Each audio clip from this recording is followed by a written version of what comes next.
Ram Ram everybody, स्वागत है सभी का वेदांत एकेडमी इंदौर और अंकुरण इंस्टीट्यूट के डिजिटल प्लेटफॉर्म पर।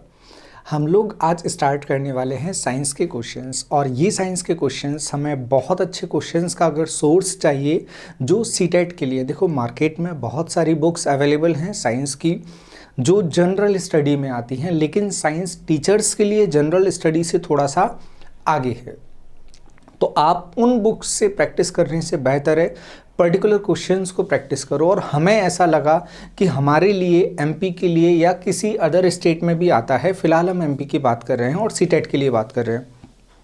और एमपी में भी चाहे वो साइंस का पेपर देने वाले हों या मैथ्स का पेपर देने वाले हों, मैथ्स वालों के लिए भी साइंस का कुछ पोर्शन रखा हुआ है और साइंस वालों के लिए तो साइंस का पूरा पोर्शन रखा ही हुआ है। तो यहाँ हम सीटेट के क्वेश्चंस डिस्कस करने वाले हैं और सीटेट में 30 क्वेश्चंस पूछे जाते हैं। मैथ्स और साइंस का कॉमन पेपर होता है, तो यहाँ ये कॉमन पार्ट होगा जो मैथ्स वालों के लिए भी होगा और बायो वालों के, साइंस वालों के लिए भी होगा। तो दोनों लोग इसको देख सकते हैं। यहाँ मैथ्स लिखा है, इसका मतलब ये कतई नहीं है कि साइंस वाले लोग इसको नहीं देख सकते। सभी लोग इसको देखें और इसका फ़ायदा उठाएं। दूसरी चीज़, अभी हमने स्टार्ट किया सीटेट 2011 से। अब हम इसमें जो एमपी में प्रीवियस क्वेश्चंस पूछे गए हैं, जैसे क्वेश्चंस हमने मैथ्स के डिस्कस किए, वैसे ही हम साइंस के डिस्कस करेंगे जो दोनों स्ट्रीम के लिए बेनिफिशियल हैं। एमपी में भी ऐसा किया जाता है, मैथ्स के टीचर्स को साइंस में डाल दिया जाता है। तो साइंस के क्वेश्चंस हम मैथ्स वालों के लिए भी डिस्कस करेंगे और साइंस वालों के लिए भी डिस्कस करेंगे, तो वो भी दोनों के लिए कॉमन हो जाएंगे। तो आज से हमारा जो साइंस का पार्ट स्टार्ट होने वाला है, मैथ्स और साइंस दोनों के लिए बेनिफिशियल है। आप जुड़े रहें, आपको बहुत अच्छे क्वेश्चंस मिलेंगे जो एग्जाम में देखने को वापस से मिल सकते हैं, रिपीट हो सकते हैं, या कंसेप्ट रिपीट होगा या उसके आसपास का क्वेश्चन होगा जो हम डिस्कशन करेंगे। अब हम स्टार्ट करते हैं पहला क्वेश्चन। पहला क्वेश्चन हमसे हम हिंदी में लेकर चल रहे हैं, ज़बरदस्ती हम दोनों को ढूंढने की कोशिश नहीं करेंगे। जहां हमें लगेगा टेक्निकल टर्म हमें पता है तो हम वहां उसको ट्रांसलेट करके समझा देंगे। अब चलते हैं, सबसे पहला क्वेश्चन है, खाद्य पदार्थों में अधिक मात्रा में नमक और चीनी डालकर उन्हें लंबे समय तक परिरक्षित किया जा सकता है। ऐसा इसलिए क्योंकि अधिक नमक और चीनी क्या करते हैं, अधिक नमक और चीनी के कारण सूक्ष्मजीवी कोशिकाएं फट जाती हैं, के कारण सूक्ष्मजीवी कोशिकाओं का आकार बदल जाता है। अधिक नमक और चीनी के कारण खाद्य पदार्थों से पानी निकाल देते हैं खाद्य पदार्थ, सूक्ष्मजीवी कोशिकाओं का द्रव्य कुंचन करते हैं। अब यहाँ पर टेक्निकल टर्म सिर्फ एक देखने को मिल रहा है और वो टेक्निकल टर्म हमें देखने को मिल रहा है द्रव्य कुंचन। द्रव्य कुंचन देखने को मिला, ये द्रव्य कुंचन क्या होता है वो हम समझते हैं। द्रव्य कुंचन होता है जब भी किसी द्रव्य से उसकी इसको बोला जाता है प्लाज्मोलाइसिस, जीव द्रव्य संकुचन, प्लाज्मोलाइसिस, जीव द्रव्य संकुचन इसको कहा जाता है। जीव द्रव्य की कोशिका से, जो कोशिका द्रव्य होता है, कोशिका के अंदर कोशिका द्रव्य पाया जाता है, सभी पार्ट्स इसके पाए जाते हैं और बीच में इसके अंदर कोशिका द्रव्य भरा होता है। और परासरण के माध्यम से, ऑस्मोसिस के माध्यम से, परासरण के माध्यम से जब ये जीव द्रव्य बाहर निकल जाता है तो कोशिका का जो आकार होता है वो सिकुड़ जाता है। और पानी अगर बाहर निकल गया, पानी ही सड़न गलन का प्रमुख कारण होता है। याद रखो, वे खाद्य पदार्थ जल्दी खराब हो जाते हैं जो पानी के साथ होते हैं। या घर में भी आपने देखा होगा जब माताजी या दादी बात करती हैं सब्जी वगैरह की, जब हम बाहर जाते हैं तो सूखी सब्जी बनाकर दी जाती है कि वो जल्दी खराब नहीं होती, रसीली सब्जी जल्दी खराब हो जाती है। एक और उदाहरण है, दूध के जो पदार्थ होते हैं जैसे मिठाई, मावा और दूध, अगर तीनों का कंपैरिजन किया जाएगा तो जो मिठाई होती है उसमें पानी की मात्रा कम, मावा में उससे अधिक और दूध में उससे अधिक पानी की मात्रा होती है। तो सबसे जल्दी खराब होने वाला जो मटेरियल होता है वो होता है दूध। तो जहाँ पर पानी होगा उसके सड़ने की संभावना, फंगस, बैक्टीरिया वगैरह की संभावना उतनी ज़्यादा हो जाती है। वो सोर्स होता है, वो एक स्थान होता है जहाँ पर ये सभी चीज़ें जल्दी निवास कर सकती हैं। तो जब कोशिका से पानी निकल जाएगा और आपने आपने देखा होगा, आप कहीं पर भी नमक डाल दें वो पानी को क्या करता है, अपने अंदर एब्जॉर्ब करने की। वही कहानी शक्कर की रहती है, उसके आसपास पानी आ जाता है, तो ये पानी को खींचकर अपने पास रख लेते हैं। जब कोशिका में पानी कम होगा तो उसके खराब होने की, सड़ने गलने की, फंगस बैक्टीरिया वगैरह की जो संभावना होगी, उसको जगह देने की जो संभावना होगी, वो उतनी ही कम हो जाएगी। इसलिए इसका आंसर बनेगा सूक्ष्मजीवी कोशिकाओं का द्रव्य कुंचन करते हैं, जिससे वो सड़ने गलने से पदार्थों को बचा लेते हैं। तो हमारा आंसर बनेगा ऑप्शन नंबर डी। उम्मीद है ये क्लियर होगा आपको। नेक्स्ट क्वेश्चन है, मूल गोप रूट कैप नहीं पाया जाता है।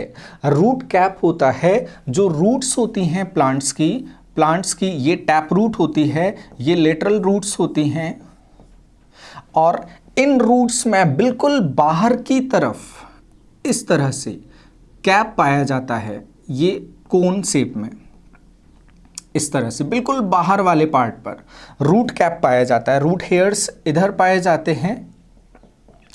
और आप याद रखना, जो प्लांट्स ग्रो करते हैं, जो प्लांट्स में डेवलपमेंट देखने को मिलता है, ग्रोथ देखने को मिलता है, वो हमेशा उसके आउटर पार्ट में देखने को मिलता है। या तो ऊपर की तरफ वो जा रहे हैं, तो जो इलोंगेटेड सेल्स हैं वो भी कहाँ पाए जाते हैं, वो उसके बिल्कुल बाहरी क्षेत्र पर पाए जाते हैं। इसी तरह से अगर ये रूट्स एनलार्ज होंगी, बढ़ेंगी, वृद्धि करेंगी, तो जो बाहर वाला पार्ट होगा वहाँ पर वृद्धि कोशिकाएं पाई जाती हैं, जिनमें कोशिका विभाजन होता है। जो ऊतको विभाजन होता है वो बिल्कुल बाहर वाले पार्ट पर होता है, तो उसके प्रोटेक्शन के लिए रूट कैप्स पाए जाते हैं। और रूट कैप्स विभाजन वाले ऊतकों की रक्षा करते हैं, और ये नहीं पाए जाते हाइड्रोफाइट्स में। हाइड्रोफाइट्स में इनका कोई भी फंक्शन नहीं होता है। हाइड्रोफाइट्स कहाँ पर हैं, जलीय पौधे। ये अपना आंसर बन जाएगा। हाइड्रोफाइट्स में नहीं पाए जाते हैं। समोद्भिद मतलब मीजोफाइट्स में पाए जाते हैं, हेलोफाइट्स में पाए जाते हैं, मरुद्भिद जीडोफाइट्स में पाए जाते हैं। तो अपना आंसर यहाँ पर बनेगा हाइड्रोफाइट्स। फिर इसमें हाइड्रोफाइट्स में क्या पाया जाता है, तो आप लोग लिख लेना, हाइड्रोफाइट्स में पाए जाते हैं रूट पॉकेट्स। रूट पॉकेट्स पाए जाते हैं रूट कैप के स्थान पर। रूट कैप नहीं होता है, रूट पैकेट्स पाए जाते हैं। अब चलते हैं हम अगले प्रश्न की तरफ। नेक्स्ट क्वेश्चन है, एक शिक्षक विद्यार्थियों को बल वस्तु की आकृति कैसे परिवर्तित कर सकता है बल लगाने पर। बल क्या होता है, बल की डेफिनेशन आपको पता होना चाहिए। बल वह बाह्य कारक होता है, बाहर से लगाने वाला कोई एलिमेंट होता है, बाहर से आने वाला कोई एलिमेंट होता है, जो या तो वस्तु की स्थिति बदल देता है या स्थिति बदलने का प्रयास करता है। स्थिति और आकृति कोई भी हम ले सकते हैं। जैसे ये पेन है, इस पेन पर हमने यहाँ से बाहर से एक फोर्स लगाया, या तो ये इसकी आकृति शेप को चेंज कर देगा, या ये इसकी पोजीशन को चेंज कर देगा, या करने की कोशिश करेगा। इसे कहा जाता है फोर्स। इसको समझाने के लिए हम स्टूडेंट्स के लिए अच्छा एग्जाम्पल कौन सा लेंगे, याद रखेंगे, जब भी हम स्टूडेंट्स को पढ़ाते हैं तो पढ़ाते समय ये हमें अधिकांशतः ध्यान रखना होता है विज्ञान में या किसी भी विषय में, कि हम जो उन्हें उदाहरण प्रस्तुत कर रहे हैं वो हम उन्हें चांद तारों के उदाहरण देकर नहीं समझा सकते, भूगर्भ के उदाहरण देकर नहीं समझा सकते। वो कन्विंस आपके साथ तभी होंगे जब उनको उनकी जिंदगी के आसपास के उदाहरण मिलेंगे। तो जो सबसे पास का उदाहरण होगा वो हमारे लिए सबसे अच्छा और सबसे सटीक माना जाएगा। तो यहां पर क्या है, उदाहरण क्या है, संकल्पना को पढ़ाने के लिए निम्नलिखित गतिविधियों को योजना बनाई जाती है। सामान्य रूप से अवलोकित उदाहरणों का प्रयोग करते हुए संकल्पना को स्पष्ट करना। सामान्य रूप से जो दिखने वाले उदाहरण है उससे बिल्कुल ठीक है, समझ सकते हैं। विद्यार्थियों को एक प्लेट में गुथा हुआ आटा देकर उसे हाथों से दबाने के लिए कहना, खुद करने के लिए कहेंगे तो वो ज़्यादा अच्छा माना जाता है। कुछ उदाहरणों के साथ संकल्पना को स्पष्ट करने वाली दृश्य श्रव्य फिल्म दिखाना एक तरीका हो सकता है। शिक्षक सिखाने के लिए अलग अलग उपागमों का प्रयोग करती हैं। और यहाँ पता नहीं क्यों जो भी जितने भी क्वेश्चंस आते हैं, टीचर जो हैं वो मैम ही ली जाती हैं, करती हैं ही हैं, कहीं करता है आता ही नहीं है, मेल टीचर होते ही नहीं है। खैर जो भी है, लेकिन इसी तरह से लिए जाते हैं। अब चलते हैं, वह जानती हैं कि उसे पाठ्य योजना के अनुसार चलना है। ऐसा किया, वह जानती है पाठ्य योजना के अनुसार चलना है, वह विद्यार्थियों को परीक्षा के लिए तैयार करना चाहती हैं। तो पाठ्य योजना के अकॉर्डिंग अगर हम इस तरह से एक्टिविटीज़ पर पहुंच जाएंगे तो सिलेबस पूरा होगा ही नहीं। फिर कक्षा में विभिन्न प्रकार के शिक्षार्थी हैं और वह बहुआयामी बौद्धिकता को संबोधित करना चाहती हैं, वह अपने ज्ञान को सिद्ध करना चाहती हैं। ये बहुत ईगोइस्टिक जो ऑप्शन है वो अपन हटा ही देते हैं, जानते हैं कि उसे पाठ्य योजना के अनुसार चलना है। ठीक है ये बात तो, लेकिन इतनी सारी चीज़ें लेने का सीधे सीधे मतलब होता है, देखो सामान्य रूप से अवलोकित उदाहरण उन्होंने ले लिए, ये बहुत अच्छा तरीका होता है, और खुद करने को बोल दिया, ये भी बहुत अच्छा तरीका होता है। जो बच्चे नहीं भी इन्वॉल्व होना चाहते वो भी उसमें इन्वॉल्व हो जाते हैं, जो किताबों की तरफ ध्यान नहीं देते हैं। जैसे बच्चों को समझा दिया आटे पर फोर्स लगा के देखना, वो चेंज हो जाता है। तो जो बच्चा नहीं भी पढ़ता ना, वो भी सुबह जाके आटे में टच करके आ ही जाएगा कि चलो यार देख लेते हैं, मम्मी की एक गाली सुनने को मिले तो चलेगा, लेकिन देख लेते हैं हाथ लगा के। तो ये और बच्चों को शामिल करता है। कुछ उदाहरण के साथ संकल्पनाओं को स्पष्ट करने वाली दृश्य श्रव्य फिल्म दिखा के, अगर कोई नहीं तब भी इन्वॉल्व नहीं हो रहा है तो दृश्य श्रव्य फिल्म दिखा के, तो इसमें ज़्यादा से ज़्यादा बच्चों को इन्वॉल्व करना, अलग अलग टाइप के बच्चों को इन्वॉल्व करने के लिए ऐसा टीचर करेंगे तो कक्षा में विभिन्न प्रकार के शिक्षार्थी हैं और वह बहुआयामी बौद्धिकता को संबोधित करना चाहती हैं। अलग अलग समझ सभी स्टूडेंट्स की है और सभी समझ को वो शामिल करना चाहती हैं, इसलिए उन्होंने ऐसा किया, इसलिए अपना आंसर ये बनेगा। चलते हैं नेक्स्ट क्वेश्चन की तरफ। अगला क्वेश्चन क्या बोल रहा है, मिस पटेल XYZ विद्यालय की प्राचार्य हैं, अलग अलग विषयों के शिक्षण के स्थान पर विज्ञान शिक्षण में एकीकृत उपागम का प्रयोग करना चाहती हैं, इसका आधार है। एकीकृत उपागम क्या होता है?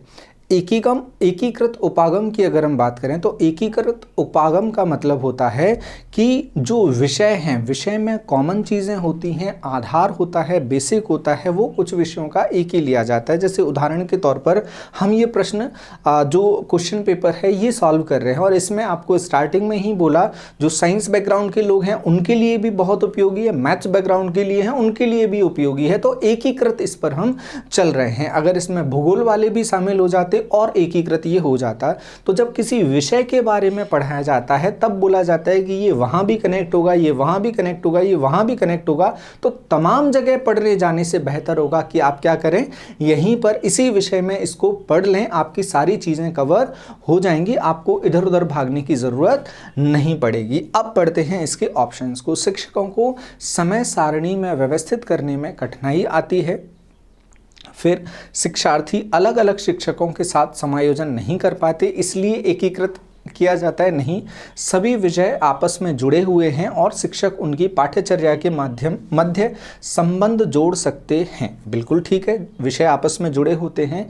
जब हम कोई भी विषय पढ़ना स्टार्ट करते हैं तब हम देखते हैं कि हम एक विषय का दूसरे विषय से संबंध पढ़ते हैं। खास तौर से मैथ्स का हर विषय के साथ संबंध होता है, चाहे वो सामाजिक हो, चाहे वो वैज्ञानिक हो, चाहे अवैज्ञानिक। हालांकि अवैज्ञानिक विषय किसी भी विषय को नहीं कहा जा सकता, तो गणित का सभी विषय के साथ विशेष संबंध होता है। तो ये डेफिनेटली सच है। उसके विद्यालय में अलग अलग विषय पढ़ाने के लिए योग्य शिक्षक उपलब्ध नहीं है, फालतू का ऑप्शन है। इसलिए अपना जो बेस्ट ऑप्शन है वो बनता है, सभी विषय आपस में जुड़े हुए होते हैं, यही एकीकृत की थ्योरी होती है, जुड़े हुए हैं और शिक्षक उनकी पाठ्यचर्याओं के मध्य संबंध जोड़ सकते हैं, जोड़कर कनेक्ट करके बता सकते हैं, और हमने भी करके बताया, यहीं से तो स्टार्ट किया था हमने। नेक्स्ट क्वेश्चन, एक आदमी सुनार बनकर घर घर जाता है और लोगों के पुराने स्वर्ण आभूषणों की चमक फिर से लौटाने का वचन देता है। जैसा गांव में देखने को भी मिलता है कि आपके जो आभूषण हैं उनको वो ठीक करके दे देगा। उस पर विश्वास करके एक महिला अपने सोने की चूड़ियाँ उसे दे देती है, जिन्हें वह एक घोल में डालता है और चूड़ियाँ तो चमक जाती हैं पर उनका भार काफ़ी कम हो जाता है। इस धोखेबाज द्वारा प्रयोग किया गया घोल संभवतः हो सकता है। और बहुत मज़ेदार बात यह है कि जब हम NCERT पढ़ने जाते हैं ना, उसके बारे में समझाया जाता है, बस ये एग्जाम्पल नहीं दिया जाता, ये एग्जाम्पल क्लास में टीचर को देना होता है कि वो जो घोल होता है वो होता है सांद्र HCl और सांद्र HNO3 का मिश्रण, जिसे कहा जाता है अम्लराज। जिसे अम्लराज कहा जाता है। Amalraj, aqua regia, Amalraj, aqua regia. Aqueous form में रहता है ये। एक्वस फॉर्म क्या रहता है? एक्वस फॉर्म रहता है जब हम किसी भी अम्ल या क्षार में क्षार को द्रव में मिलाकर तनु कर देते हैं, तब उसे कहा जाता है एक्वस। और हम आगे डिस्कस करेंगे, ज़रूरत पड़ेगी, और थ्योरी में भी हम इसको देखेंगे। अब ये मिश्रण किसका है? सांद्र HCl और सांद्र HNO3 का मिश्रण है। इसमें भी किस तरह से लिया जाता है? 3 पार्ट HCl लिया जाता है और 1 पार्ट HNO3 लिया जाता है, तब मिलाकर हम इसे बोलते हैं एक्वा रीजिया या अम्लराज। ये किस तरह से लेते हैं? जब इसकी रिएक्शन देखी जाती है, इसे हम लेंगे, अगर रिएक्शन आपको देखनी है, जब इसको इस तरह से लिया जाता है तो आप इसको रिएक्शन में आगे की तरफ लिख लेना। ये हो जाएगा NOCl। NOCl को बोला जाता है नाइट्रोलिस क्लोराइड। नाइट्रोलिस क्लोराइड, ये आप लिख लेना, नाइट्रोलिस क्लोराइड।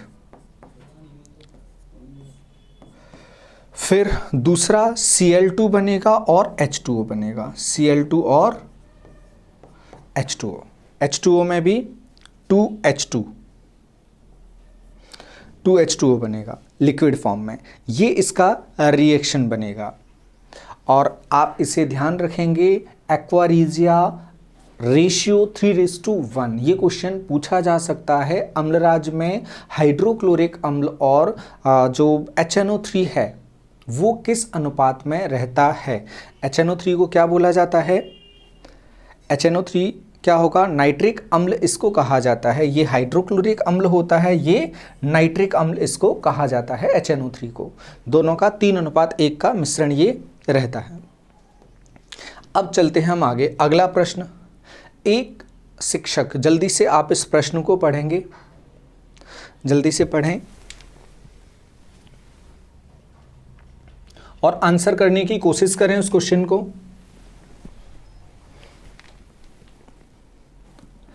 आपकी एक शिक्षक कक्षा 6 में भोजन के तत्वों को पढ़ाने की योजना बनाता है। टीचर बनाते हैं योजना कि हम भोजन पढ़ाने वाले हैं, न्यूट्रिशन पढ़ाने वाले हैं। योजना बनाता निम्नलिखित में से किस मुख्य प्रश्न के रूप में प्रयुक्त किया जा सकता है? बच्चों को उसमें इन्वॉल्व करने के लिए बच्चों को किस तरह से प्रेरित किया जा सकता है जिससे बच्चे विषय में शामिल हो जाएं? जो व्यवहारिक उदाहरण हैं या उनको शामिल करना जो मनोवैज्ञानिक माना जाता है। आपकी माँ विविधतापूर्ण भोज्य पदार्थों का वाला भोजन क्यों देती हैं? ये क्वेश्चन डाला जा सकता है। क्या आपकी माँ प्रतिदिन दोपहर को एक ही तरह का भोज्य पदार्थ तैयार करती हैं? अगला प्रश्न, क्या आप प्रतिदिन दोपहर के भोजन, ये सिर्फ फोकस किस पर कर रहा है? दोपहर के भोजन पर कर रहा है, तो पर्टिकुलर पर जाने की ज़रूरत नहीं है। दोपहर का हो कभी का हो तो ये ऑप्शन यूं ही हट जाते हैं। उन भोज्य पदार्थों की सूची बनाइए जिन्हें आपकी माँ आपको दोपहर के भोजन के समय पर देती हैं। ये भी दोपहर पर्टिकुलर पर जा रहा है। आपकी माँ विविधतापूर्ण भोज्य पदार्थों वाला भोजन क्यों देती हैं? जो डाइवर्सिटी है वो उसमें क्यों रहती है? तो डाइवर्सिटी रहने का ये बहुत अच्छा क्वेश्चन डाला जा सकता है बच्चों के दिमाग में कि माँ, अपनी माँ से पूछना कि माँ ये जो आप अलग अलग भोजन देती हैं ऐसा क्यों करती हैं? आप हमें रोज़ दलिया ही क्यों नहीं दे देते, रोज़ चावल ही क्यों नहीं दे देते, रोज़ पोहा ही क्यों नहीं दे देते हैं, रोज़ पराठे ही क्यों नहीं दे देते हैं, रोज़ दही ही क्यों नहीं दे देते हैं? तो ये क्वेश्चन बच्चों के लिए बहुत अच्छा हो जाएगा जिससे आंसर विविधता के उसमें न्यूट्रिशन के फॉर्म में उन्हें आंसर मिले, जिससे वो समझ जाएंगे कि अलग अलग पोषक तत्व होते हैं जिनका सोर्स अलग अलग होता है। यहाँ दोपहर एक अलग ही नेगेटिव शब्द लग रहा है कि शायद दोपहर के खाने में कुछ स्पेशल होता है, इसलिए बार बार दोपहर की बात की जा रही है। दोपहर और न्यूट्रिशन का कोई पर्टिकुलर रिलेशन है तो ये ऑप्शन दोपहर को देखकर ही हटाए जा सकते हैं। और ये सबसे सिंपल और सरल क्वेश्चन बनता है जो फर्स्ट क्लास से 8th क्लास तक किसी भी बच्चे को आप कहेंगे वो घर पर जाकर पूछेगा या उसमें एक्टिव होगा। तो ये सबसे अच्छा और सटीक आंसर माना जा सकता है। अब अब हम चलते हैं अगले क्वेश्चन की तरफ। अगला क्वेश्चन हमसे बोल रहा है जब एक लोहे की कील को कॉपर सल्फेट के विलयन में डुबाया जाता है तो धीरे धीरे कॉपर सल्फेट के विलयन का रंग हल्का पड़ जाता है और लोहे की कील पर एक भूरे रंग की परत जम जाती है। अब ये तो पता चल गया, ये भूरे रंग की जो परत जम रही है कॉपर सल्फेट पर वो है क्या।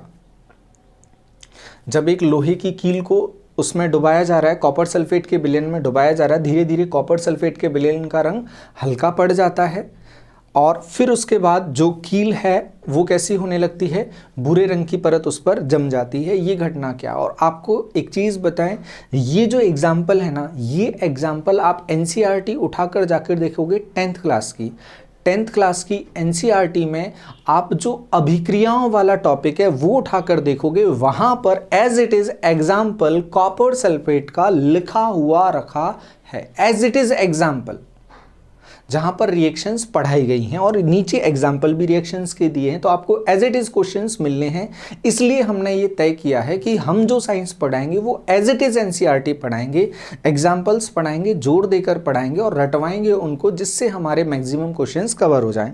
वापस आते हैं, सबसे पहले है विघटन क्रिया का ये एग्जाम्पल है। अब विघटन क्रिया आपको आना चाहिए। विघटन क्रिया क्या होती है। विघटन क्रिया होती है ऐसी अभिक्रियाएं, विघटन, इसमें ए जो रिएक्शन है वो हम देखते हैं। सबसे पहले हमें देखना है विघटन रिएक्शन, विघटन अभिक्रिया। विघटन अभिक्रिया क्या होती है। विघटन अभिक्रिया ऐसी अभिक्रिया को कहा जाता है जिनमें एक बड़ा अभिकर्मक छोटे छोटे उत्पाद में टूट जाता है। एक बड़ा अभिकर्मक छोटे छोटे उत्पाद में टूट जाता है। जब भी ये बात की जाएगी छोटे छोटे उत्पाद में टूटना, आप बड़े पत्थर को तोड़ें, आप भोजन को तोड़ें, कहीं पर भी आप कुछ भी करेंगे तो वहाँ पर क्या होगा, आपको हीट देनी पड़ती है, हीट देनी पड़ेगी। हीट देनी पड़ेगी तो ये कैसी अभिक्रियाएं हो जाएंगी, ऊष्माशोषी। याद रखना यहाँ पर भोजन को तोड़ने का एग्जाम्पल लिया है हमने, लेकिन जो पाचन होता है वो ऊष्माक्षेपी होता है,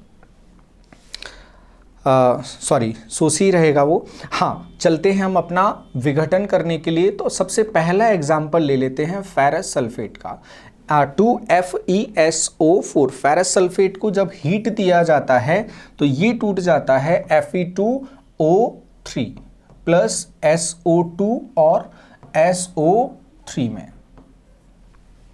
फेरस सल्फेट आप सीधे एग्जाम्पल लिख लेंगे। फेरस सल्फेट को जब ब्रेक किया जाता है तो Fe2O3 फेरिक ऑक्साइड में टूट जाता है। ये फेरिक ऑक्साइड, इसको लिख लेंगे फेरिक ऑक्साइड। इनके फॉर्म हम नहीं लिख रहे हैं, किस फॉर्म में ये पाए जाते हैं, बस सीधे सीधे लिख रहे हैं। सल्फर डाइऑक्साइड और सल्फर ट्राइऑक्साइड मिल रहा है। तो पहला एग्जाम्पल इसका हो जाएगा, विघटन हुआ किसका, फेरस सल्फेट का। दूसरा एग्जाम्पल चूने का, CaCO3, इसको कहा जाता है चूना। CaCO3, इसको अगर हम हीट करें, गर्म करें, तो इसको भी अगर हम गर्म करें तो ये बिना बुझा हुआ चूना और CO2 में ब्रेक हो जाता है। CaO को कहा जाता है बिना बुझा हुआ चूना, बिना बुझा हुआ चूना, बिना बुझा हुआ चूना। और लास्ट रिएक्शन हम देखेंगे लेड नाइट्रेट की, 2PbNO3 का होल ट्वाइस। इसको भी अगर हीट अप करेंगे तो 2PbO बनेगा और नाइट्रोजन ऑक्साइड बनेगा, प्लस में क्या बनेगा, ऑक्सीजन का गैस। ये दोनों गैसियस फॉर्म में रहेंगे, नाइट्रोजन ऑक्साइड भी गैस रहेगा और ऑक्सीजन भी गैसियस फॉर्म में रहेगा। तो ये 3 एग्जाम्पल आप लोग ध्यान रखेंगे, लेड नाइट्रेट, कैल्शियम कार्बोनेट का और फेरस सल्फेट का। ये विघटन अभिक्रिया के एग्जाम्पल हैं अकॉर्डिंग टू NCERT। इन 3 एग्जाम्पल के अलावा आपसे विघटन का एग्जाम्पल पूछ नहीं सकता। अब हम चलते हैं सेकंड, इसका जो ऑप्शन है, सेकंड ऑप्शन क्या है इसका, सेकंड ऑप्शन है द्विविस्थापन अभिक्रिया। द्विविस्थापन क्या होगा, विस्थापन मतलब क्या होता है, एक जगह से दूसरी जगह पर जाना, और कितने, 2। तो दो एक जगह से दूसरी जगह पर जाएं तो इसे सिंपल लैंग्वेज में अगर हमें देखना है तो सिंपल लैंग्वेज में कहेंगे जो अभिकारक हैं, अभिकारक जो अभिक्रिया करते हैं उस अभिकारकों में आयनों का एक्सचेंज हो जाए। एक अभिकारक दूसरा अभिकारक, एक आयन पहले वाले को दूसरा वाला पहले वाले को दे दे आयन और पहला वाला दूसरे वाले को आयन दे दे, इसी को कहा जाएगा द्विविस्थापन। दो चीज़ों का विस्थापन हुआ है और ऐसा यहाँ पर नहीं होता है कॉपर सल्फेट की रिएक्शन में। वहाँ पर क्या होता है वो हम देखेंगे।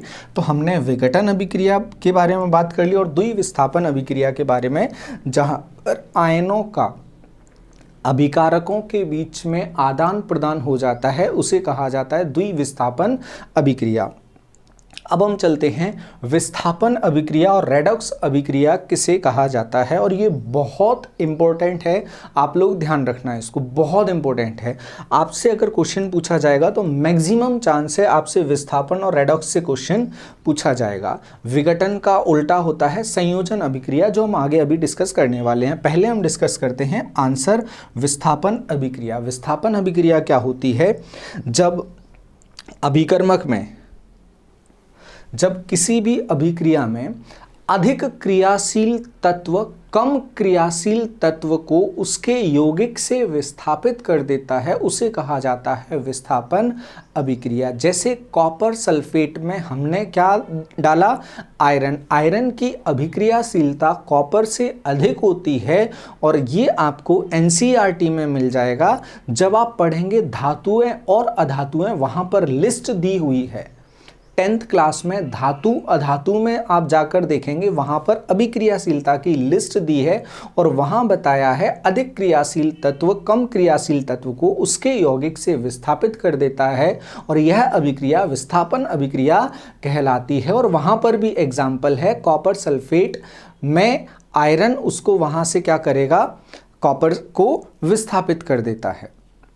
अब हम चलते हैं, वापस आते हैं विस्थापन अभिक्रिया में। विस्थापन अभिक्रिया और विस्थापन के बाद आपको समझाएंगे इसमें रेडॉक्स क्यों इसे कहा जा रहा है। तो विस्थापन अभिक्रिया में क्या आ जाएगा? अच्छा एग्जाम्पल क्या लिया हमने लिया आयरन, हमने लिया था आयरन किस फॉर्म में होगा? सॉलिड फॉर्म में होगा। और क्या लेना है? कॉपर सल्फेट लेना है, CuSO4 लेना है। ये कॉपर सल्फेट हमने लिया और हमारे एग्जाम्पल में ही ये दिया गया है कि हम क्या कर रहे हैं? कॉपर सल्फेट के साथ में इसको आयरन को ले रहे हैं। अब क्या होगा? विस्थापन होगा किसका? कॉपर का। किससे? आयरन से। तो ये क्या बन जाएगा? FeSO4 ferrous sulphate. FeSO4 का FeSO4 बनेगा, साथ में क्या बनेगा? ये इससे हटा दिया, ये यहाँ हो गया, तो फिर कॉपर अलग हो जाएगा। कॉपर किस फॉर्म में अलग होगा? कॉपर अलग होगा सॉलिड फॉर्म में। और इसे क्या कहा जाएगा? इसे कहा जाएगा फेरस सल्फेट। और ये क्या है? Copper sulphate. कॉपर की जो अभिक्रियाशीलता है आयरन से कम होती है, इसलिए आयरन ने जगह ले ली कॉपर की। तुम हटो, मैं अभिक्रिया तेजी से करता हूं इसलिए मैं आ जाऊंगा। अब क्या होगा? अब देखो इसमें एक चीज और ली गई है। यहां पर क्या बोला गया है? कॉपर के साथ में क्या था? ऑक्सीजन था। कॉपर के साथ में ऑक्सीजन था। अब वो ऑक्सीजन किसके साथ में है? आयरन के साथ में। पहले कॉपर के साथ में ऑक्सीजन था, वो ऑक्सीजन क्या हुआ? हट गया। अब कॉपर से ऑक्सीजन का हटना, और हटने को बोला जाता है रिड्यूस होना। रिड्यूस मतलब क्या है? कमी। रिड्यूस मतलब कमी, और कमी किसकी? ऑक्सीजन की। तो जहां पर ऑक्सीजन की कमी होती है वहां बोला जाता है रिडक्शन, अपचयन। तो अपचयन का मतलब होता है ऑक्सीजन का हटना या रिड्यूस होना। रिड्यूस मतलब कमी। तो यहां पर ऑक्सीजन इसका जा रहा है तो रिडक्शन हो रहा है। अगर किसी के पास ऑक्सीजन आता है तो उसे बोला जाता है ऑक्सीडेशन होना। ऑक्सीडेशन होना, उसका उपचयन होना। यहां कॉपर का अपचयन हुआ, उसका ऑक्सीजन चला गया, और आयरन का उपचयन हुआ, ऑक्सीडेशन हुआ, उसके पास क्या आ गया? ऑक्सीजन आ गया। जहां पर अपचयन और उपचयन दोनों अभिक्रियाएं होती हैं वहां पर रेडॉक्स अभिक्रिया होती है। दोनों को मिलाकर बनती है रेडॉक्स अभिक्रिया। तो ये कैसी अभिक्रिया भी है? विस्थापन, और ये रेडॉक्स अभिक्रिया भी है जो हमारा एग्जाम्पल वहाँ पर लिया गया है। अब एक काम करते हैं, जब विस्थापन हम पढ़ रहे हैं और विस्थापन का आधार ही क्या है? अभिक्रियाशीलता। तो अभिक्रियाशीलता का ऑर्डर हम लिख लेते हैं जो एज इट इज़ एनसीईआरटी में लिखा है। 10th की बुक में आप चाहो तो धातु अधातु वाला जो टॉपिक है वहाँ पर जाकर उसे देख सकते हो, और हम यहाँ पर उसका ऑर्डर लिख लेते हैं जो आप लोगों के काम आएगा। तो सबसे पहले ऑर्डर में पोटेशियम, फिर सोडियम, वहाँ पर इस तरह से लिस्ट दी हुई है। अधिक क्रियाशील, सबसे अधिक क्रियाशील पोटेशियम लिया जाएगा, पोटेशियम, सोडियम, फिर कैल्शियम, मैग्नीशियम, देन उसके बाद एल्यूमिनियम, जिंक, आयरन। अब सोचो अगर जिंक आ जाता ना, इसके साथ में अगर जिंक डाल दिया, Zn डाल दिया, तो ये Zn इसको आयरन को हटा देगा क्योंकि अधिक क्रियाशील है। अधिक क्रियाशील क्या है? जिंक है, तो ZnSO4 बन जाएगा।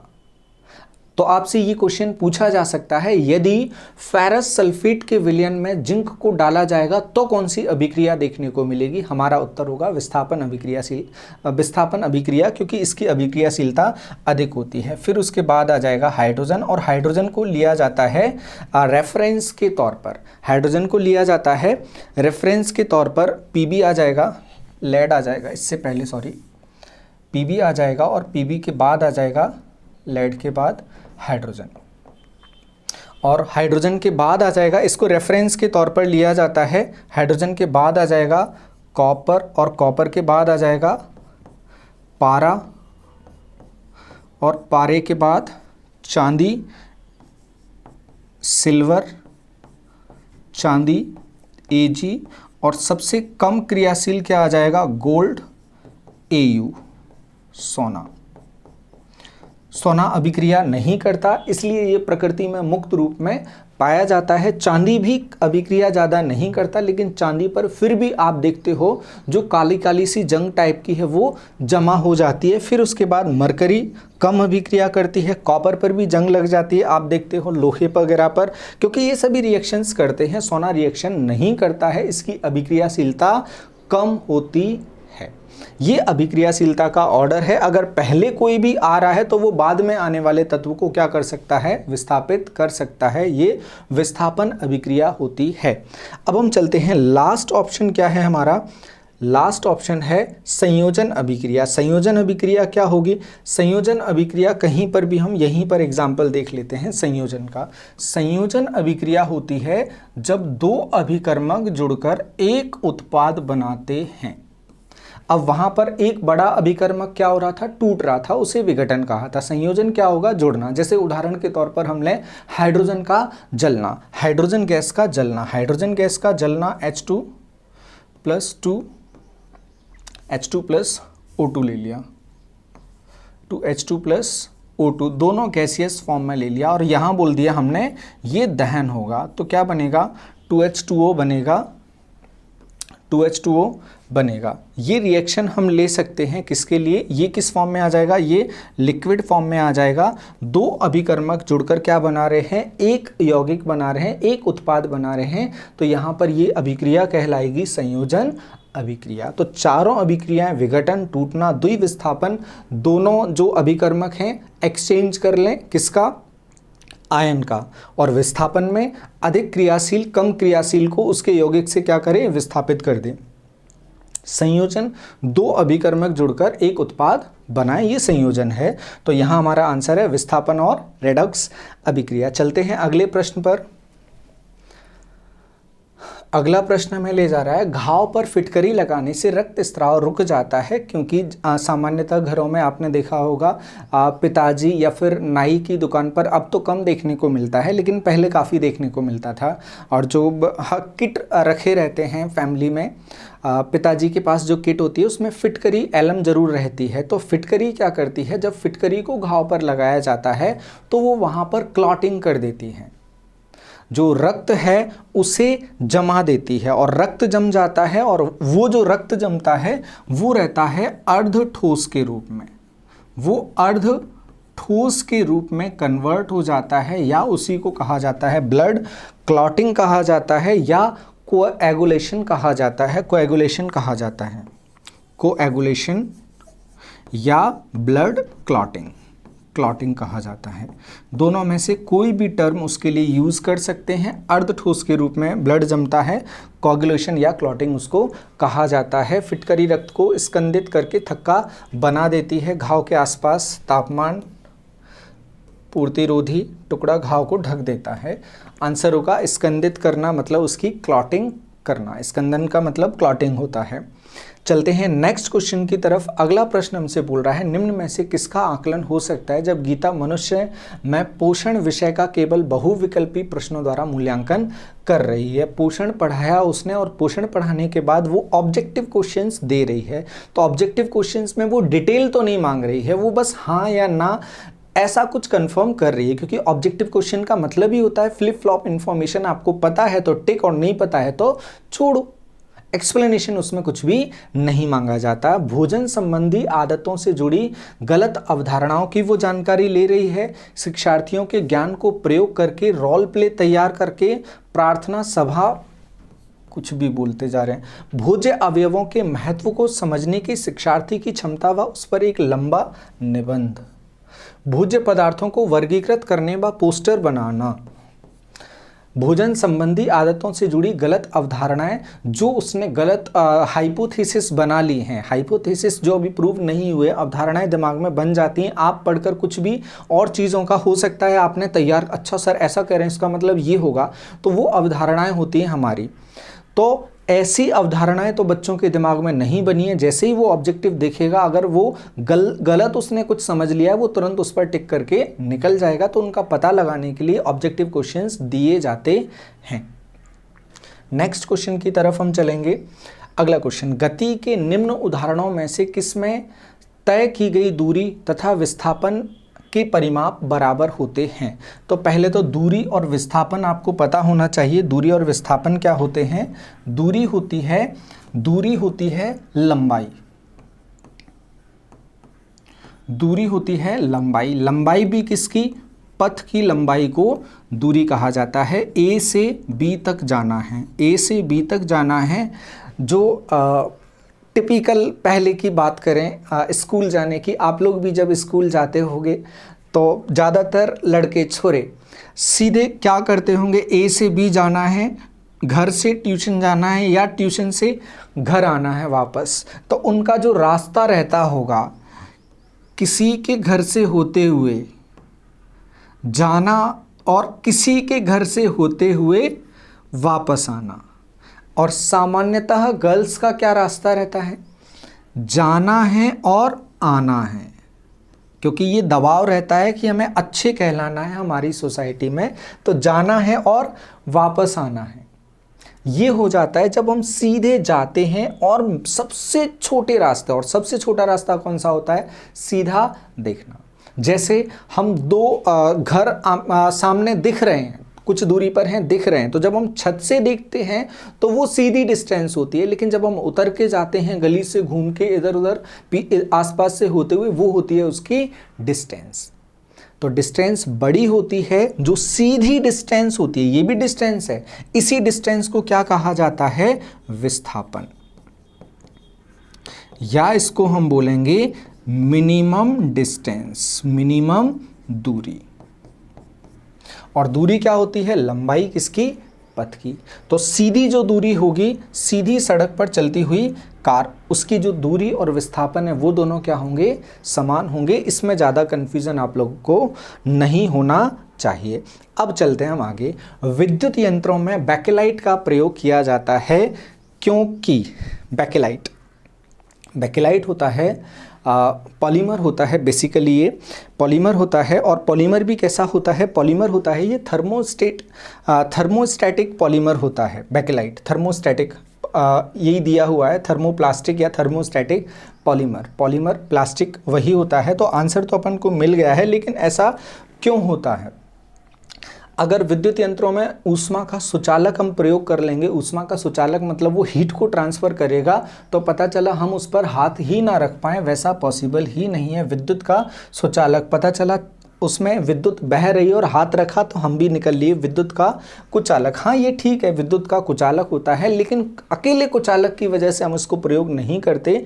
वो थर्मोप्लास्टिक होता है, वो विद्युत का कुचालक भी होता है। कुचालक नहीं बोल सकते, बहुत जो चालन होता है बहुत रेयर और बहुत कम होता है। कभी कभी हम क्या करेंगे, हम जो टेस्टर यूज़ होता है जनरली घर में, अगर हम उसको स्विचेज़ वगैरह के ऊपर लगा के देखेंगे और उसको अर्थिंग हम अच्छी देंगे तो उसमें हल्का सा डिफ्लेक्शन देखने को मिलता है, हल्की हल्की लाइट जलती है, उसमें जो चार्जेस है वो फ्लो होता है लेकिन क्वांटिटी बहुत कम होती है। तो हम बोलेंगे जो प्रतिरोध होता है वो उच्च होता है। जो प्रतिरोध भी किसका, ऊष्मा का प्रतिरोध उच्च होता है। कुचालक तो बहुत एक्सट्रीम टर्म हो जाता है। तो प्रतिरोध विद्युत का और ऊष्मा का बहुत अधिक होता है, इसलिए इसे यहाँ पर यूज़ किया जाता है यंत्र के तौर पर। रेजिस्टेंस हाई रहेगा इसलिए इसे यूज़ करेंगे। चलते हैं अब आगे, तो देखेंगे किसके हिसाब से, आपको बता दें इसे देखेंगे अपन हीट के हिसाब से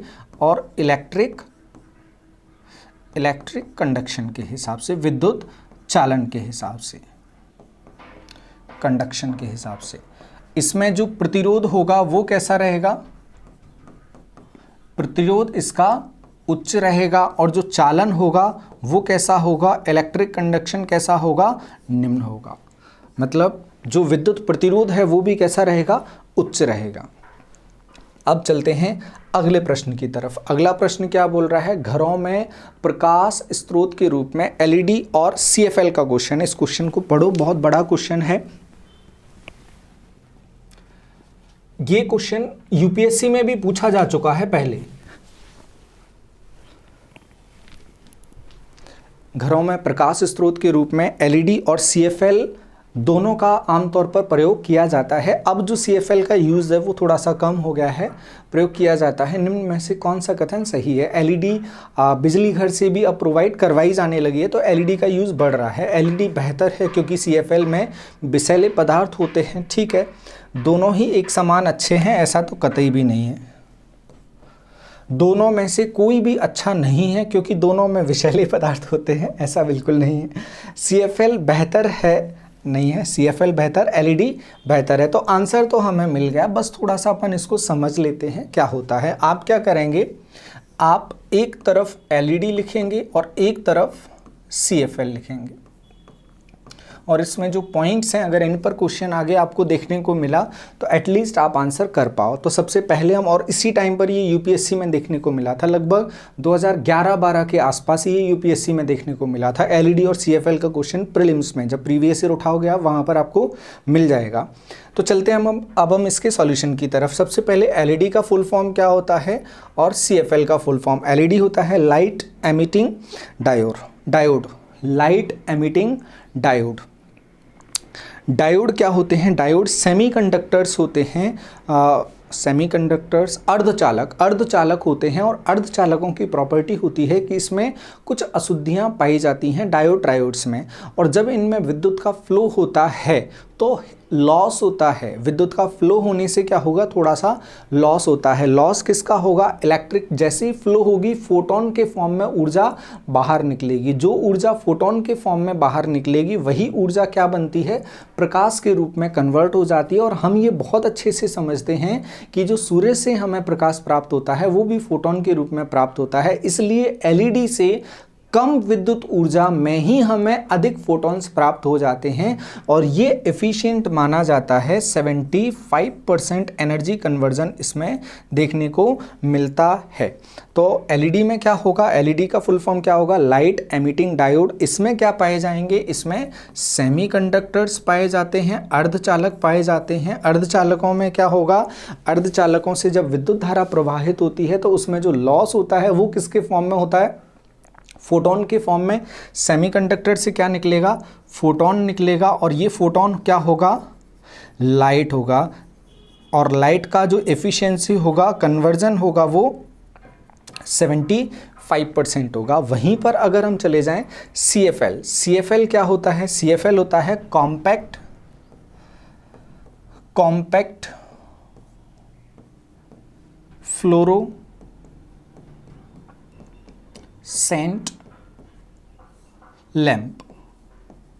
लैंप या लाइट, कॉम्पैक्ट फ्लोरोसेंट लाइट या लैंप। CFL में या तो घुमावदार ट्यूब ली जाती है या पतली सीधी ट्यूब ली जाती है, घुमावदार ट्यूब ली जाती है, और बल्ब भी आते हैं CFL के फॉर्म में। अब इसमें क्या होता है, इसमें जो ट्यूब ली जा रही है उसमें आर्गन भरा होता है, लैंप में गैस के फॉर्म में ऑर्गन भरा होता है और पारा भरा होता है, आर्गन और पारा भरा होता है। जब इसमें इलेक्ट्रिक फ्लो किया जाता है, जब इसमें विद्युत धारा प्रवाहित की जाती है CFL में, तो जो आर्गन और पारा हैं इनसे विद्युत धारा के प्रभाव की वजह से UV अल्ट्रावायलेट रेज निकलती हैं, और अल्ट्रावायलेट रेज कहाँ जाएंगी? इसकी जो दीवार होती है, जो ट्यूब है उसकी जो दीवार होती हैं, उस दीवार पर लगा होता है फॉस्फोर। इनकी जो दीवार होती हैं इन पे लगा होता है फॉस्फोर, यहाँ फॉस्फोर लगा होता है, इन दीवारों पे लगा होता है फॉस्फोर, और यही फॉस्फोर क्या होता है? उत्तेजित होता है, और उत्तेजित होने से ये क्या देता है? विजिबल लाइट मतलब दृश्य प्रकाश ये बाहर छोड़ता है। ये प्रोसेस लंबी होती है, इसलिए इसमें लॉस बढ़ जाता है। इसकी जो एफिशिएंसी होती है वो 25% होती है, 25% इसकी एफिशिएंसी होती है, और इससे 3 गुना एफिशिएंसी होती है LED की। इसलिए LED को अच्छा माना जाता है, जो एनर्जी कंजम्पशन है LED में कम होता है। तो उम्मीद है ये आपको अब समझ आ गया, इसमें कोई भी टेंशन नहीं है। ऑप्शन नंबर ए हमारा आंसर। अगले क्वेश्चन की तरफ अब जल्दी से कंप्लीट करते हैं, अदरवाइज बहुत लंबा हो जाएगा। पानी बीजों के अंकुरण को कैसे प्रभावित करता है, पता लगाने के लिए शिक्षक ने विद्यार्थियों को सेम के बीज की रुई के परत पर भिगोकर कुछ दिन, अब बीज रुई की परत पर भिगोकर कुछ दिन रखने के लिए बोल दिया, और उनमें परिवर्तन देखने के लिए कहा। वह कौन सी महत्वपूर्ण सलाह देना भूल गए? उनको निम्न प्रकार से रखना है। थोड़े बीज गीली रुई पर रखना है, बहुत सारे बीज, बहुत सारा तो नहीं लेके चलना है। थोड़े बीज सूखी रुई पर रखना है, सूखी पर ही तो उसने रखे हैं। बहुत सारे बीज गीली सुई पर, बहुत सारा तो कुछ भी नहीं है। थोड़े बीज क्या करना है, उसको गीली रुई पर भी रखना है। जो बीज हैं उसने गीले करके किस पर रखे हैं? अभी रुई पर रखे हैं। तो ये ध्यान रखना है कि उसे गीली रुई पर भी रखने हैं, क्योंकि जब खेत में बीज डाला जाता है तो खेत को गीला करके सूखे उसमें नहीं डाला जाता है। बीज डाल के क्या करते हैं, हम उसमें हल्का सा पानी लगा देते हैं, जिससे नमी की वजह से आसपास के जो एनवायरनमेंट है उसकी वजह से क्या होता है, वो अंकुरित हो जाता है। तो उसको अंकुरण यदि हमें समझाना है तो एक सूखा माहौल लेना है, एक गीला माहौल लेना है। तो दोनों से उसको समझाया जा सकता है। जब हम यहाँ पर ले रहे हैं, बीज रुई की परत पर भिगोकर रख दिए जाते हैं। बीज को क्या किया, भिगोया और रुई की परत पर रख दिया, पहली कंडीशन। दूसरी ली थी उसको गीला करके, जैसे खेत को गीला करके उसमें बीज डाला जाता है। आगे चलते हैं। ग्रीन हाउस प्रभाव जिससे वायुमंडलीय तापमान बढ़ रहा है, बड़ा ही फेमस क्वेश्चन है, लगभग हर पेपर में पूछा जाता है। क्या होगा? कार्बन डाइऑक्साइड गैस सबसे मुख्य मानी जाती है ग्रीन हाउस प्रभाव में। बाकी और गैसेस भी रहती हैं, सल्फर भी रहती है, कार्बन मोनोऑक्साइड वगैरह भी रहती है, लेकिन सबसे बड़ी जो है वो है कार्बन डाइऑक्साइड, जो अभी की स्थिति में 0.033% के आसपास है। और इसकी जो वृद्धि दर है, जो बढ़ने का रेट है, वो है 0.5% पर एनम। 0.5% एक साल में ये बढ़ रही है 0.033 से। अब चलें हम आगे। Hormone adrenaline. एड्रेनलिन जो हार्मोन होता है, लड़ो उड़ो हार्मोन इसको कहा जाता है, या इसे 3F हार्मोन भी कहा जाता है। फ्राइट प्रॉब्लम होगी तब आएगा, फाइट करेगा और उड़ जाएगा, फ्लाइट करेगा। प्रॉब्लम होगी, आएगा, फाइट करेगा और उड़ जाएगा, इसलिए इसे 3F हार्मोन भी कहा जाता है। कहाँ से स्रावित होता है? तंत्रिका तंत्र में ये देखने को मिलता है और अधिवृक्क ग्रंथि के मैंडुला में, अधिवृक्क ग्रंथि के मैंडुला में देखने को मिलता है और तंत्रिका तंत्र में ये स्रावित होता है जब अचानक से कोई अजीब सी कंडीशन आ जाती है, जैसे कोई आपको पीछे से आकर डराए या आपके सामने कोई एक्सीडेंट हो जाए या आपकी गाड़ी का हैंडल हिल जाए या इस तरह की अजीब सी कोई स्थिति बन जाती है, तभी एड्रिनल हार्मोन आता है, आपकी जो अजीब सी स्थिति है उससे लड़ता है, आएगा फ्राइट कंडीशन में, तनाव की स्थिति में आएगा, फाइट करेगा और तुरंत वो हट जाएगा, इसलिए इसे 3F हार्मोन कहा जाता है। जब कोई बहुत गुस्से में होता है या चिंतित होता है तो यह तनाव के स्तर में समंजन की सहायता करता है। ठीक है, लंबाई नियंत्रण बिल्कुल भी नहीं, शरीर में विद्युत अपघटन, क्या रक्त शर्करा, बिल्कुल भी नहीं। ऑप्शन नंबर ए बिल्कुल ठीक आंसर है और लगभग सभी को पता होगा अगर आप ठीक तैयारी कर रहे हैं। यदि किसी द्रव पर दाब बढ़ता है तो उसका क्वथनांक क्या होता है? उसका क्वथनांक बढ़ जाता है। एक बेहतर और अच्छा एग्जाम्पल है आपका प्रेशर कुकर। प्रेशर कुकर में आप क्या करते हैं, आपने दाल डाली या आलू डाले उसमें बॉईल करने के लिए, आप क्या करेंगे, उसको बंद कर देंगे। जब आप बंद करेंगे तो पानी वेपर के फॉर्म में कन्वर्ट होगा और वो वेपर जब बाहर नहीं निकलेगी तो वो क्या करेगी, पानी पर दबाव डालेगी और पानी को क्या, बॉईल नहीं होने देगी। और बॉईल होना क्या कहलाता है? क्वथनांक कहलाता है। बॉईल नहीं होने देगी तो क्वथनांक क्या होगा, बढ़ जाएगा। जो पानी 100 डिग्री सेल्सियस पर उबलना था वो 150 पर पहुंच जाता है और जैसे ही पानी के अंदर 150 डिग्री सेल्सियस का टेम्परेचर होगा तो जो पानी के अंदर पदार्थ है वो भी 150 डिग्री का टेम्परेचर अटेन करेगा और वो क्या होगा, जल्दी पक जाएगा। और इसी सिद्धांत का यूज प्रेशर कुकर में किया जाता है। तो दाब बढ़ाते हैं तो उसका क्वथनांक क्या होगा, बढ़ जाएगा। दाब कम करेंगे, क्वथनांक घट जाएगा। तो आप सीधे क्या लिख सकते हैं, दाब और जो क्वथनांक है वो सामान्यतः एक दूसरे के समानुपाती होते हैं। सामान्यतः दाब और क्वथनांक एक दूसरे के समानुपाती होंगे। नेक्स्ट क्वेश्चन पर, मनुष्य का अंगूठा बाकी उंगलियों की अपेक्षा अधिक स्वतंत्रता से गति करता है क्योंकि इसमें उपस्थित होता है ग्लाइडिंग संधि, हिंज संधि, सैंडल संधि और धुराग्र संधि। तो यहाँ पर हमारा आंसर होगा सैंडल जॉइंट। सैंडल जॉइंट क्या होता है? सैंडल जॉइंट होता है जो मूवमेंट अलाउ करता है हमें इस तरह से, जैसे ये अंगूठा है हमारा, ये इस तरह से मूव कर रहा है। जैसे हाथ है हमारा, यहाँ पर है, यहाँ पर है, यहाँ पर है, ये इस तरह से मूव कर रहा है, ये इस तरह से मूव कर रहा है। जैसे ये उंगली बहुत मूव नहीं कर पाती लेकिन यहाँ से मूवमेंट ज़्यादा हो जाता है, यहाँ से हो जाता है, यहाँ से हो जाता है, कोहनी से हो जाता है, यहाँ से हो जाता है, गर्दन का हो जाता है, फिर कमर से हो जाता है, पैर की तरफ हो जाता है, घुटनों पे हो जाता है, फिर नीचे जाते हैं एड़ी पे। जैसे हाथ में रहता है वैसे ही पैर में भी रहता है। तो यहाँ पर सैंडल जॉइंट पाया जाता है। ये तमाम जगह हैं जहाँ पर सैंडल जॉइंट का और क्वेश्चन पूछा जा सकता है। अब चलें हम नेक्स्ट क्वेश्चन की तरफ। टीजीटी विज्ञान के पद के लिए 4 प्रत्याशियों को वन काटने के परिणाम पर एक एक पाठ योजना बनाने के लिए कहा गया। निम्नलिखित में से कौन सी पाठ योजना वैज्ञानिक उपागम प्रदर्शित करती है? और वैज्ञानिक उपागम का मतलब आप समझते हैं जो साइकोलॉजिकल हो, जो बच्चे वगैरह को सीधे इन्वॉल्व करके उसमें चले। इस संप्रत्यय को समझाने हेतु अनेक प्रकार के उदाहरण प्रस्तुत करती है। पहला ले लिया अवधारणा। दूसरी, ऐसे क्रियाकलाप सम्मिलित करती है जिन्हें बच्चे समूहों में कर सकें और पावर पॉइंट प्रस्तुत करके निष्कर्ष निकालें। अगला है संप्रत्यय। विद्यार्थियों को समझाने के लिए आईसीटी के प्रयोग की बात करती है, नहीं। वन काटने के परिणामों को विस्तार से समझाती है। वन काटने के उनको विस्तार से समझाने के लिए तो हम नहीं चल सकते। हम क्या कर सकते हैं, जिसमें बच्चे इन्वॉल्व हों सबसे ज़्यादा, इसमें तो नहीं। प्रेजेंटेशन प्रयोग की बात करते हैं, विद्यार्थियों को समझाने के लिए आईसीटी कोई टेक्नोलॉजी का उपयोग हम नहीं करेंगे। ऐसे क्रियाकलाप सम्मिलित करते हैं। अब क्रियाकलाप अगर हमने सम्मिलित कर लिए और वहीं पर आ जाता है, क्रियाकलाप का मतलब होता है साइकोलॉजिकल मेथड, आपने बच्चों को इन्वॉल्व कर लिया। संप्रत्यय को, उसका जो कंसेप्ट है उसको समझाने के लिए अनेक उदाहरण देंगे। उदाहरण देकर नहीं, जब भी एनवायरनमेंट की बात की जाती है, एनवायरनमेंट हमेशा घर के बाहर और प्लेग्राउंड उसका लेबोरेटरी होता है, तो बच्चे को उसमें शामिल करने के लिए क्रियाकलाप में शामिल किया जाता है। ये सबसे अधिक क्रियाकलाप के द्वारा समझाने वाला विषय है तो वो है पर्यावरण। तो ये मे बी प्राइमरी स्कूल का क्वेश्चन हो। लेकिन ठीक है, इसका आंसर क्या बनेगा? क्रियाकलाप। यदि सबसे अधिक क्रियाकलाप से समझाने वाला विषय होगा तो वो होगा पर्यावरण। प्राथमिक स्तर पर तो यही रहता है।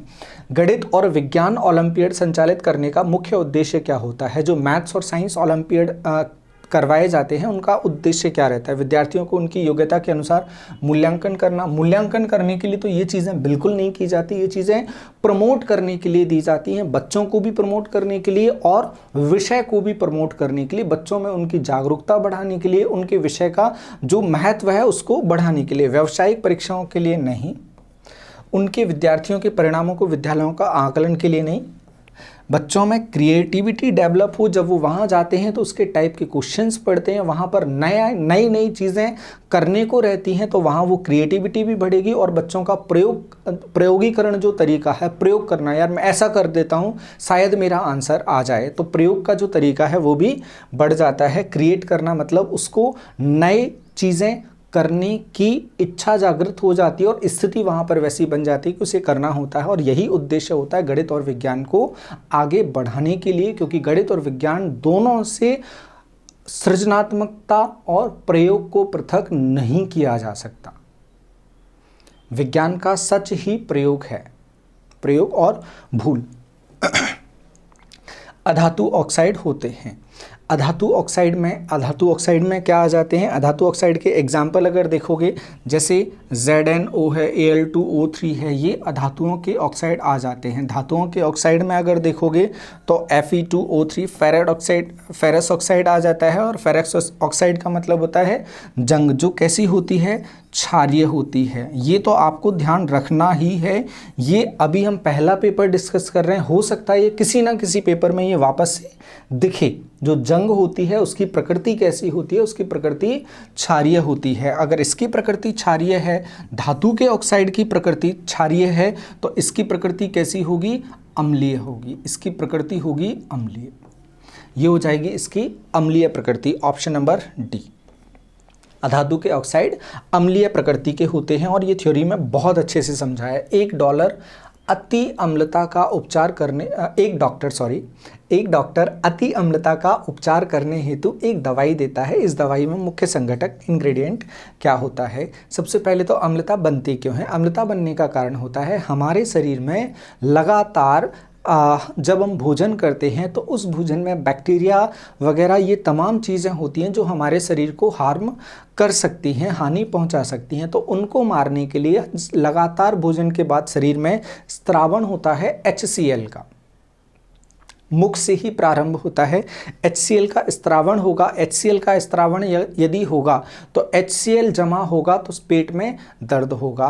तो HCl के साथ में क्या निकलते रहते हैं? दूसरे क्षार भी निकलते हैं जो उसे न्यूट्रल बनाते रहते हैं। लेकिन यदि क्षार नहीं निकलेंगे, HCl की मात्रा बढ़ जाएगी, तो क्या होगा? शरीर में अम्लता होगी। उसे पॉइजनिंग भी कह सकते हैं हम कि पॉइजनिंग हो गया है, और उससे क्या होगा? पेट में दर्द होगा। और पेट के दर्द को जब अम्ल हो गया है तो उसे न्यूट्रल करने के लिए, लवण बनाने के लिए क्या देना पड़ेगा? उसे देना पड़ेगा क्षार, और क्षार हम उसे सीधा नहीं दे सकते। इसलिए हम क्या करते हैं, कभी कभी अम्ल जो नेचर में खट्टे होते हैं और क्षार जो कड़वे होते हैं, तो कड़वी चीज़ें देने की जगह फिर हम क्या करते हैं? फिर हम कोई भी ऐसी दवाई लेकर आते हैं, एंटासिड वगैरह लेकर आते हैं, एंटासिड उसको कहा जाता है, वो लेकर आते हैं और वो देते हैं, जिससे पेट का दर्द ठीक हो जाता है। बेसिकली हम क्या करते हैं? एसिड को न्यूट्रल करते हैं, एंटासिड करती है, एंटी एसिड। तो उसमें हम दवाई के तौर पर क्या उपयोग कर सकते हैं वो देखो आप। दवाई के तौर पर यदि हम जाएंगे MgCl2 CaCO3, फिर हम जाएंगे Na2CO3, और बड़ा जो अम्ल है वो है CaOH का होल ट्वाइस होता है। CaOH का होल ट्वाइस होता है, और इसका जो क्षारीय CaOH का होल ट्वाइस, इसका जो लवण बनता है कैल्शियम हाइड्रोक्साइड, ये कैल्शियम हाइड्रोक्साइड होता है, ये होता है प्रबल क्षार। और प्रबल क्षार का उपयोग नहीं कर सकते, भले HCl प्रबल अम्ल होता है, तो क्या करते हैं? इसका जो लवण होता है, इसका लवण क्या बनेगा? इसका लवण बनता है CaCO3, जो थोड़ा सा क्षारीय होता है, थोड़ा क्षारीय होता है। और होता क्या है? ये एक्चुअली में लवण होता है, सॉल्ट होता है। हम इसका प्रयोग करेंगे जो HCl को जाकर क्या करेगा, न्यूट्रल करेगा। इसका नेचर क्या होगा, थोड़ा क्षारीय होगा। किसका सॉल्ट है ये सॉल्ट है प्रबल क्षार CaOH का होल ट्वाइस। क्षार के साथ में अम्ल मिलाते हैं तब जाकर बनता है लवण, और साथ में क्या फ्री हो जाता है, H2O अलग हो जाता है, जल अलग हो जाता है। तो ये कहलाएगा, इसका आंसर बनेगा अपना CaCO3, हल्का क्षारीय। चलते हैं, और जो आपको थ्योरी बताई है उस पर क्वेश्चंस पूछे जाते हैं, वो हमें आगे भी देखने को मिलेंगे। अगला क्वेश्चन, एक 5 ग्राम भार वाले पंख और 10 ग्राम भार वाली कील, दोनों में समान गतिज ऊर्जा है। जो काइनेटिक एनर्जी है वो दोनों की क्या है, सेम है। K1 इज इक्वल टू क्या है, K2 है। एक का M1 इज इक्वल टू 5 है, M2 इज इक्वल टू 10 है। दोनों वस्तुओं में संवेग के बारे में निम्नलिखित में से कौन सा सही है। संवेग क्या होता है, संवेग होता है, अब ये तो इनने काइनेटिक एनर्जी के फॉर्म में दे दिया, तो काइनेटिक एनर्जी के फॉर्म में होता है √2mk। यदि m की जगह 5 रखेंगे तो एक बनेगा √10k और दूसरा बनेगा √20k जब 10 रखेंगे।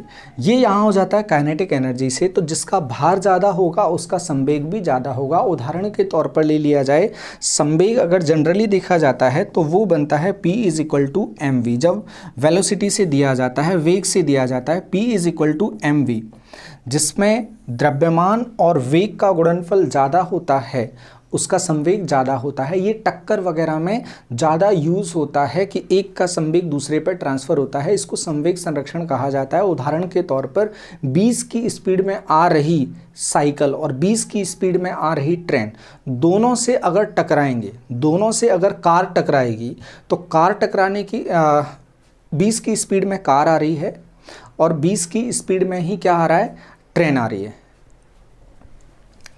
कार और ट्रेन, और यहां से आ रहा है, दोनों के सामने है ट्रक, दोनों के सामने समान भार वाला ट्रक रखा हुआ है। तो ट्रेन जब जाएगी तो इसको टक्कर मारेगी, ये चलने लगेगा, और जब कार जाएगी इसको टक्कर मारेगी, कार के पुर्जे उड़ने लगेंगे, कार के पुर्जे उड़ने लगेंगे, जो कांच वगैरह लगे होंगे वो बाहर आएंगे। अब इसमें क्या होगा आप समझना, जब ट्रेन जाएगी, ट्रेन क्या होगी, अपना संवेग इसको ट्रांसफ़र करेगी, ये ट्रक आगे चला जाएगा, क्योंकि ट्रेन का जो m होता है वो बहुत हाई होता है, v तो सेम है, तो एक्चुअली में फिर क्या हो जाएगा, p प्रोपोर्शनल हो जाएगा m के, जिसका भार ज़्यादा उसका संवेग ज़्यादा। तो ट्रेन का संवेग इस पर ट्रांसफ़र होगा, ये मूव करने लगेगा, लेकिन इसका संवेग ट्रांसफ़र नहीं हो पाएगा, तो जो कार के पुर्जे हैं वो क्या करने लगेंगे, वेलोसिटी में आ जाएंगी, क्योंकि संवेग तो बराबर करना है, तो उनमें वेलोसिटी देखने को मिलेगी, उनका v क्या होगा, बढ़ जाएगा, वो ट्रांसफर इस फॉर्म में होगा। तो टक्कर खतरनाक किसकी होगी, जिसका m ज़्यादा होगा उसकी टक्कर खतरनाक मानी जाती है। संवेग संरक्षण में ये डिस्कस करते हैं। तो यहाँ पर क्या है, भारी वस्तु का संवेग अधिक होता है, बिल्कुल होगा, भारी वस्तु का संवेग, चाहे काइनेटिक एनर्जी के हिसाब से देखें चाहे हम वेलोसिटी के हिसाब से देखें। तो आंसर होगा अपना ऑप्शन नंबर ए। अब चलते हैं नेक्स्ट क्वेश्चन। खाद्य पदार्थों के डिब्बों को आंतरिक सतह टिन से पुती होती है, ना कि जस्ते से। अब ये पीछे हम देख चुके हैं, टिन और जस्ते से में डिफरेंस क्या है। टिन की जो अभिक्रिया क्रियाशीलता है वो कम होती है, जबकि जिंक की ज़्यादा होती है। अगर उसमें जिंक हम डाल देंगे तो जिंक तुरंत क्या करेगा, तुरंत तो नहीं लेकिन कुछ समय के बाद उनसे अभिक्रिया कर लेगा, क्योंकि आयरन से भी अधिक अभिक्रियाशील जिंक होता है। हमने देखा है, पीछे आप वो लिस्ट उठाकर देख लेना, तो उससे ये क्लियर हो जाएगा। अब चलते हैं हम आगे। टिन, आप इसमें देख लेते हैं ऑप्शन क्या है। टिन कम क्रियाशील होता है, जस्ता ज़्यादा क्रियाशील होता है, जस्ता टिन से अधिक क्रियाशील होता है। ऑप्शन नंबर ए हमारा आंसर बन जाएगा।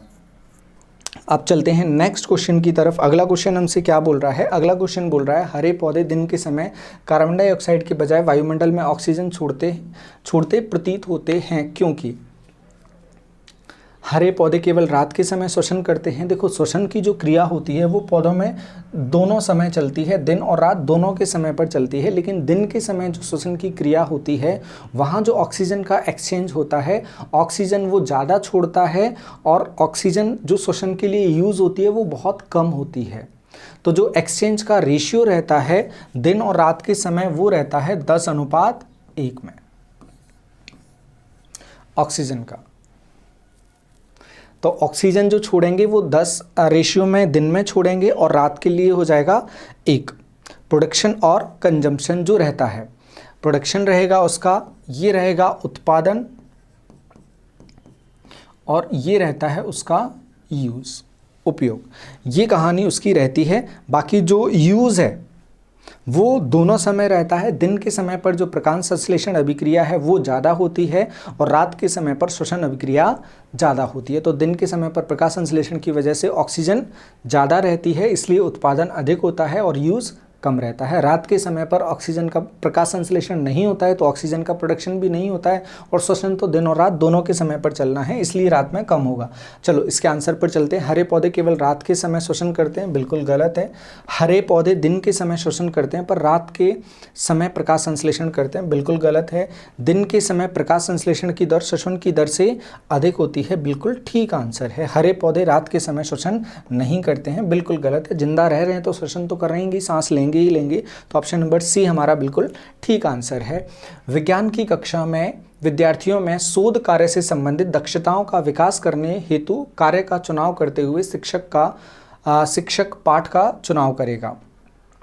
रिसर्च का काम करना है जिसे कक्षा में अधिकतर विद्यार्थी पसंद करें। पसंद के हिसाब से नहीं किया जाता, जिसे वह सोचती है, देखो सोचती है कि विद्यार्थियों के लिए महत्वपूर्ण है, इम्पोर्टेंट के हिसाब से काम नहीं किया जाता, सिलेबस के हिसाब से काम किया जाता और बच्चों का इंटरेस्ट उसमें बढ़ाना होता है, ये काम करना होता है। जो विद्यार्थियों के दैनिक जीवन से संबंधित समस्या हो और उसे कक्षा के पाठ्यक्रम का भाग भी हो। देखो ये आ गया, बच्चों को इन्वॉल्व करना है, किससे, दैनिक जीवन की समस्या है और उसके सिलेबस का पार्ट भी है। तो सबसे बेस्ट जो ऑप्शन अपन को बन रहा है वो थर्ड बन रहा है। पाठ्यक्रम में दी गई पाठ्य सामग्री में जिसे एक निर्धारित समय में पूरा करना है, इसे हम वहां पर थोपने की कोशिश नहीं करेंगे। ये सबसे इंटरेस्टिंग ऑप्शन है, ऑप्शन नंबर सी, जिसको लगाने में हमें कोई भी कॉन्ट्राडिक्शन नहीं होगा। 26 एक विषय विज्ञान शिक्षक कक्षा 6 के विद्यार्थियों को हवा के गुण पढ़ाने के लिए समूहों में क्रियाकलाप करवाने की योजना बनाती है। देखो बनाती है। वह समूहों का नेतृत्व करने वाले विद्यार्थियों का चयन किन गुणों के आधार पर करेंगे। वो ग्रुप्स बनाती हैं, वो टीचर, देखो आप भी कभी ग्रुप बनाएंगे ना, कभी भी ऐसे ग्रुप नहीं बनाएंगे कि एक ही तरह के विद्यार्थियों को आप एक ग्रुप में रख देंगे। आप विविधता यदि एक ग्रुप में रखेंगे तो जो एक्सचेंज है, एक्सचेंज ऑफ नॉलेज है, एक्सचेंज ऑफ एक्सपीरियंस है, वो उसकी संभावना बढ़ जाएगी। या हम बोलें आप होशियार जो किताबी बच्चे हैं उनको एक साथ रखोगे तो उनके कॉन्ट्राडिक्शन की संभावना ज़्यादा होगी, क्योंकि हर बच्चा विशेष होता है, उसके पास जो इन्फॉर्मेशन होती है वो भी विशेष होती है।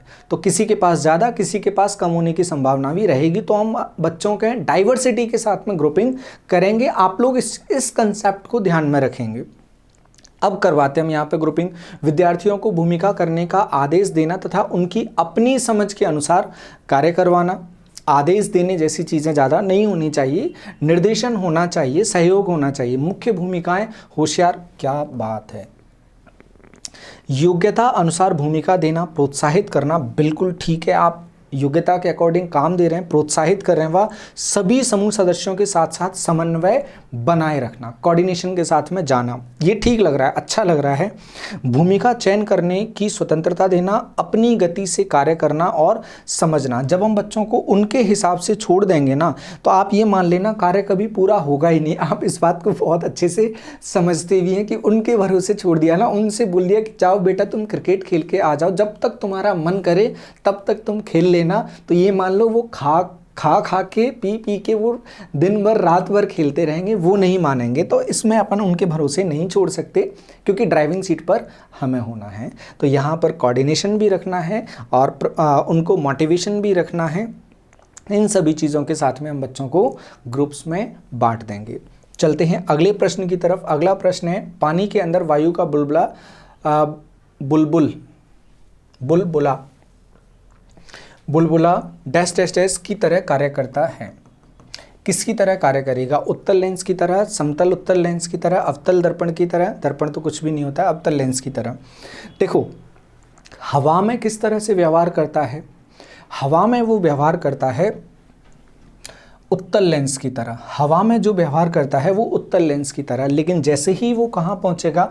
पानी में पहुँचेगा, और पानी का जो अपवर्तनांक है वो हवा से क्या होगा? अलग होगा। हवा से अलग होगा तो जो बुलबुला है, वायु का जो बुलबुला है, उसका जो नेचर होगा, अपवर्तनांक बदलने के बाद नेचर क्या होगा? उसका चेंज हो जाएगा। नेचर चेंज होगा तो वो उत्तल की जगह अब कैसा व्यवहार करेगा? वो अब व्यवहार करेगा अवतल लेंस की तरह। तो इसका आंसर 27 का आंसर बनेगा अपना ऑप्शन नंबर डी, और रीजन होगा इसका अपवर्तनांक। अधिकतर शिक्षा बोर्ड ने पशुओं के विच्छेदन पर प्रतिबंध लगाया है, क्योंकि पशुओं को अलग क्यों किया है? तो इसके लिए अगर लीगल पर हम जाएंगे तो 1960 में 1960 में पशु क्रूरता अधिनियम लेकर आया गया था, जिसमें साउथ में पशु बलि, आप साउथ इंडियन मूवीज़ देखते हैं उसमें अब देखने को नहीं मिलती है, लेकिन पहले देखने को मिलती थी। काली जी के सामने बलि चढ़ाई जाती थी। साउथ में बलि चढ़ाई जाती हैं कुछ जगहों पर अभी भी, तो और क्रूरलिटी भर दिया जाता था जानवरों को। इन सभी चीज़ों को रोकने के लिए 1960 में अधिनियम लेकर आया गया था। तो हम इसको लीगल तरीके से थोड़ा सा ठीक समझ सकते हैं। तो पशुओं को प्राप्त करना एवं महंगा सौदा करना सौदे को लेकर नहीं है।